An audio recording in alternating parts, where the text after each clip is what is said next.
Et salut Hugues, je suis très très content de t'accueillir aujourd'hui. C'est le tout premier numéro de Zéro Gravité, mon nouveau podcast, et je suis très content. Je te remercie de faire l'inauguration du podcast aujourd'hui. Bah, écoute, je suis super content d'être là et je me sens très privilégié du coup d'être le premier. On va essuyer les plâtres ensemble. Voilà, on va avoir toutes les erreurs techniques. Nous, on fera pas d'erreurs évidemment, mais c'est la technique qui va foirer. On va vraiment discuter un petit quart d'heure, toi et moi, en mode coffee talk. Voilà, on a tous les deux notre tasse, c'est génial. On va discuter vraiment chill de ton parcours, de ce qui t'intéresse, de ce qui t'intéresse pas, de la science, des technologies, tout ça. Et puis de voilà tes relations par rapport au monde scientifique et technologique. D'abord, je voulais te demander, bon alors, pour les deux trois qui te connaîtraient pas qui n'auraient pas regardé la Star Academy, qui n'ont sont jamais entrés dans un théâtre du côté de Bruxelles, qui n'ont pas eu tes cours de coaching. Tu fais plein de choses. J'en oublie certainement. Donc, est-ce que tu peux te présenter un petit peu? Bah, donc je m'appelle Hugues Blin, j'ai 44 ans, je suis belge, bruxellois, je suis comédien, animateur radio, je fais un peu de télévision à la RTBF depuis maintenant quelques années. Et puis bah, il y a quelques mois, j'ai participé à la Star Academy effectivement comme prof de théâtre. Je suis aussi directeur artistique d'un café-théâtre à Bruxelles qui s'appelle Le Petit Chaperon Rouge. Et puis j'ai fait énormément d'impro et je continue d'ailleurs à en faire. J'ai été à la fois coach d'impro, donc formateur, prof d'impro, on peut dire. Et puis de l'autre côté, bah, j'ai été forcément joueur sous forme de plein de spectacles, le plus connu étant Ouais. le match d'improvisation. Donc voilà un peu mon parcours qui Alors est pour donc ceux, très artistique et culturel, on va dire. Ouais, pour ceux qui connaissent pas les matchs d'impro, moi je suis consommateur de matchs d'impro, j'adore ça.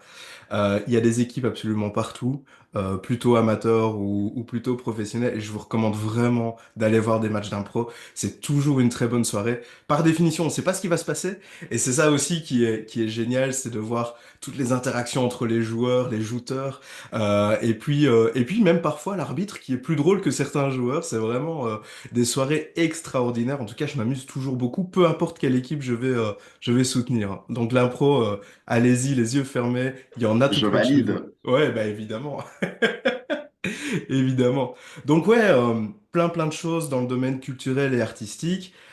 Ici, dans Zéro Gravité, on va parler un petit peu de science et de technologie. Alors d'abord, est-ce que t'es super réfractaire à tout ce qui est scientifique, technologique? Est-ce que t'es du genre à dire, non, non, mais si c'est pas en bois et ancien, moi je veux pas de ce truc-là, ou est-ce que t'es Non, non, plutôt non, non, curieux? non, non, je suis pas réfractaire à la technologie ou à la modernité. Après, j'y connais pas grand-chose. Donc, je suis vraiment un consommateur de produits finis. Donc, c'est-à-dire, dès qu'il faut faire un peu trop de branchements, un peu trop de câblage, télécharger trop de logiciels, ça va vite être problématique pour moi. Ouais, toi tu veux le truc tout bien fait, tout en Ouais. un, c'est ça? Ah ouais, ouais, moi je suis une ménagère, hein. La maison qui les supporte, quoi, mais version Ouais, ouais, voilà, technologique, quoi. Ouais. exactement. Ouais. T'es pas du genre à aller bidouiller, ça t'a jamais intéressé d'aller ouvrir Non, le non, capot de vraiment pas. l'ordinateur? Enfin, non, ça m'a jamais intéressé. Je pense que l'idée, c'est que je me suis toujours senti un peu incompétent dans le domaine. Mais c'est comme pour le bricolage, enfin, c'est la même chose, hein. Moi, je pense que c'est que Ouais, moins on pratique, moins on a envie de pratiquer ouais. automatiquement. Parce qu'il faut acquérir de nouvelles compétences pour avoir envie d'en acquérir d'autres après. Et ça n'a jamais été mon cas. Donc, j'ai toujours trouvé des astuces, soit pour que quelqu'un le fasse à ma place, soit pour trouver quelque chose clé sur porte. Ouais. Ouais, ouais.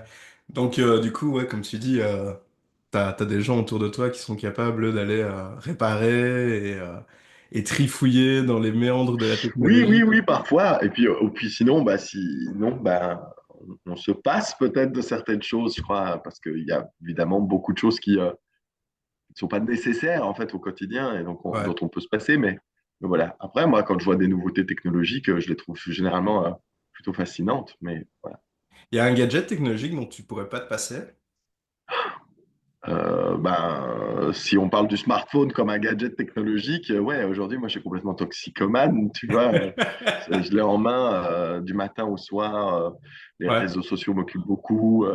Mais je fais même la comptabilité de ma société sur mon smartphone. Donc j'utilise énormément d'applis pour beaucoup, beaucoup, beaucoup de choses. Moi, je trouve effectivement quand le jour où on a lancé les applications sur les téléphones et qui ne cessent d'ailleurs de progresser avec l'IA et tout, je suis quand même un peu halluciné par tout ce qu'on peut faire juste avec son pouce.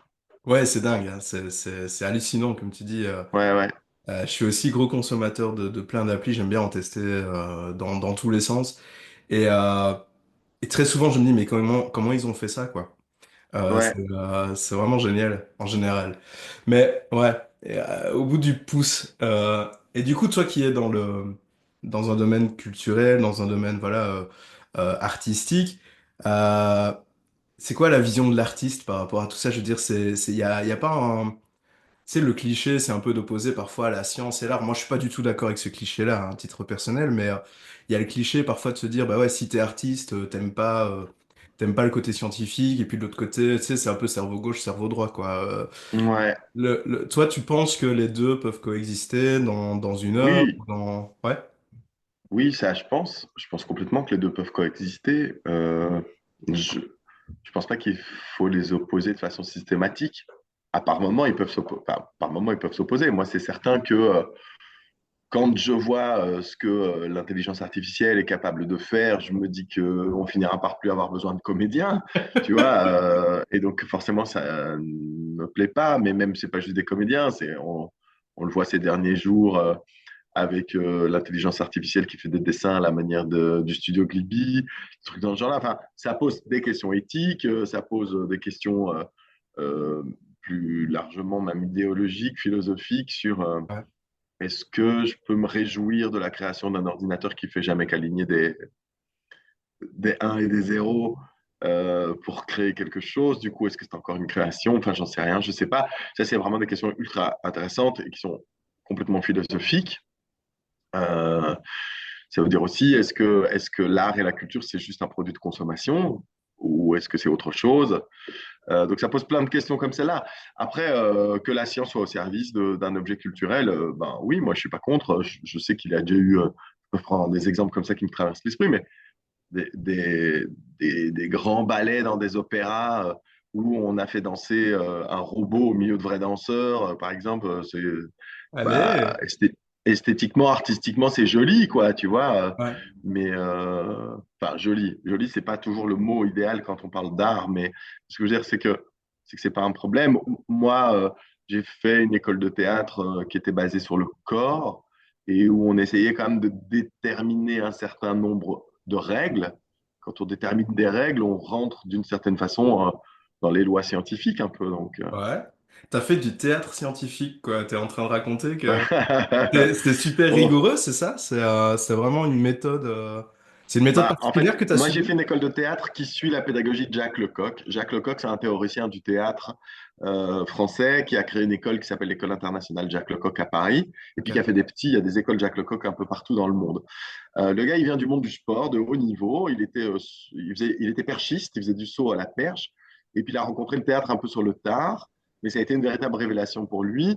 Et il s'est rendu compte que s'il était capable, dans sa tête, quand il prenait le métro, de décomposer le saut à la perche parfait, geste par geste, pour faire vraiment la rotation parfaite, etc., et que d'une certaine façon, ça voulait dire qu'il pouvait décomposer à peu près tout et n'importe quoi dans sa tête. Et donc, il a Ouais, mené la même réflexion par rapport au théâtre et s'est rendu compte que si physiquement, les comédiens, dans leur corps, mais aussi dans l'espace, dans leur rythme, dans leur rupture, dans leur contretemps, étaient justes, ben, automatiquement, le texte allait plus naturellement sortir de la bouche des comédiens. Parce qu'en fait, la plupart des, des, des, la plupart des théoriciens du théâtre auraient tendance à nous dire bah, il faut d'abord apprendre à bien dire le texte, avoir une bonne voix, une bonne diction, une mhm. bonne déclamation, aller rechercher les émotions et tout ça.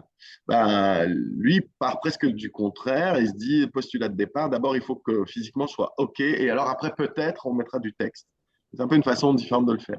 Et du coup, il a théorisé le truc. Donc, à partir du moment où le mec théorise, bah, il y a des règles, quoi. Ouais, Il dit tous les rapports humains sur un plateau de théâtre doivent être incarnés, donc doivent prendre chair, doivent prendre corps, en respectant un certain nombre de directions verticales, horizontales, diagonales, poussées, tirées. Là, on est quasiment dans des règles. C'est la physique, quoi. on On est est dans dans de la des maths physique. et de la physique, mais ouais, carrément. Ouais, ouais, complètement.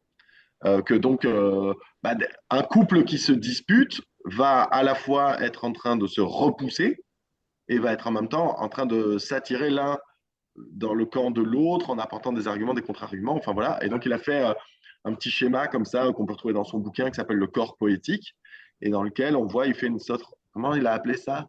La, je sais plus, la rose des sentiments ou j'en sais rien, je sais plus exactement. Mais donc on voit des flèches qui partent dans toutes les directions et il essaye de leur donner du sens. Et c'est hyper intéressant, quoi. Moi, c'est un truc que j'essaie d'utiliser, par exemple, quand j'enseigne à des élèves, même amateurs, Ouais, pour tente un peu la différence qu'il y a entre la comédie, la tragédie, le mélodrame. Et je leur dis, c'est des directions différentes. La tragédie, c'est la verticalité, c'est le lien que les hommes ont avec les dieux. Ça, c'est la tragédie grecque.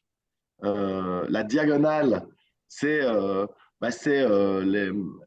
la complexité des sentiments humains qui ouais. créent des nœuds qu'il faut nouer et dénouer. Ça, c'est pour ça que d'une certaine manière, dans les soaps télé américains, genre Les Feux de l'amour, tu vois un peu les comédiens qui font, Ah oui, et donc toujours qui sont, tu dans vois, la il y diagonale, a une quoi. forme de diagonale, tu vois. Ouais, Et ensuite, la comédie, comme c'est le rapport des humains aux humains, ouais.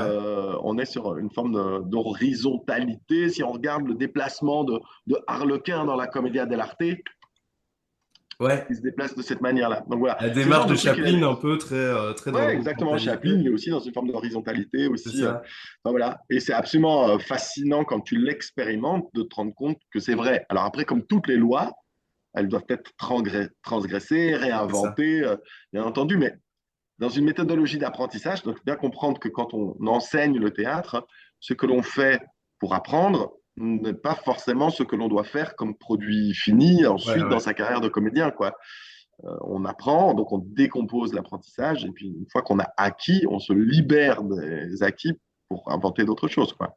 Bah, du coup, c'est un truc que tu utilises quand tu apprends le théâtre aux autres, c'est ça? Oui, oui, c'est Ouais. clairement quelque chose que je peux faire. Ah bah, on parlait de la Star Academy tout à l'heure, c'est Ouais, vraiment un cours que j'ai donné à la Starac, celui-là sur la ouais. verticalité, la diagonale, l'horizontalité. C'est resté extrêmement hermétique pour la plupart des élèves et des téléspectateurs parce que le temps m'était compté et que j'ai pas pu aller vraiment dans le Ouais. détail. C'était peut-être un poil ambitieux. Toujours est-il, c'est quelque chose que j'ai fait, donc c'est quelque chose que je fais régulièrement. Bon, bah, du coup, tu l'as expliqué en détail dans Zéro Gravité, ça c'est cool. Voilà. Voilà. Et puis Un je peu renvoie plus en surtout tout le détail. monde au livre de Jacques Lecoq qui Ouais. l'explique nettement mieux que moi, qui s'appelle donc Le corps poétique. Et bah, j'en profite, c'est chez Actes Sud Papier. Je connais la maison d'édition, donc allez-y.